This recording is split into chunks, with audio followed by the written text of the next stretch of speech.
Hello à tous, je fais cette vidéo parce que j'ai dû faire face à tous les problèmes que on peut rencontrer face à un lave-linge. C'est-à-dire que par exemple l'eau qui ne chauffe plus, le tambour qui ne tourne plus, la pompe à eau qui ne fonctionne pas, le lave-linge qui se remplit et des fuites d'eau. Donc voilà. Donc la première chose, c'est cette fonction-là qui permet de vider l'eau de votre lave-linge. Si ça ne fonctionne pas, c'est que votre pompe à eau ne peut pas tourner à cause de pièces de monnaie ou autres objets que vous pourrez retirer par cet endroit-là. Donc pensez à mettre une bassine parce que vous pourriez avoir à peu près 2 litres d'eau qui va s'écouler. Et donc vous retirez ce couvercle, vous dévissez ce qu'il y a derrière et vous aurez accès. Ensuite, j'avais mon tambour qui ne tournait plus. Alors, il ne tournait plus parce que la courroie, elle s'enlevait, la courroie qui relie le moteur au tambour, et elle s'enlevait parce que il était désaxé. Et c'était l'axe de tambour qui s'était fissuré dû au calcaire et au fait qu'on avait mis trop de linge.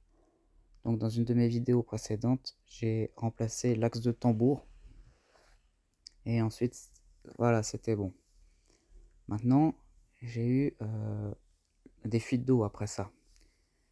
C'est-à-dire que en fait, il faut pas négliger aucune vis quand vous remontez votre lave-linge. Il y avait une vis qui faisait vis sans fin et ça suffit pour que j'aie des fuites d'eau.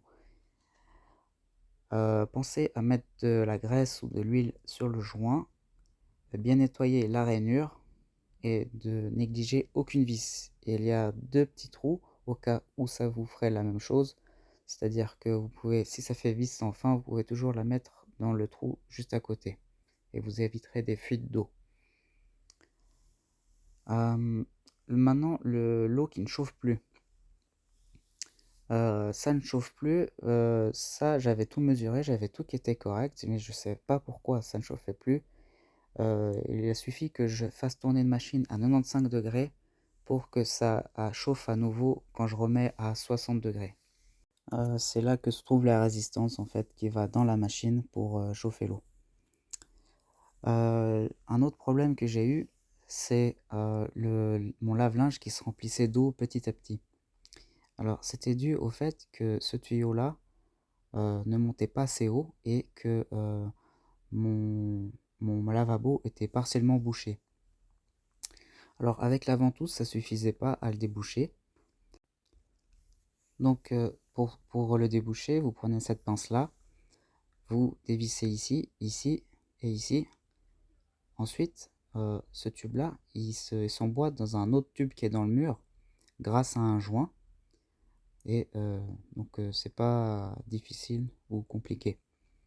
Une fois que vous avez bien raclé et bien débouché complètement vos tuyaux, pensez un peu à mettre de l'huile sur les joints pour qu'ils gardent leur étanchéité et évite qu'ils se craquellent.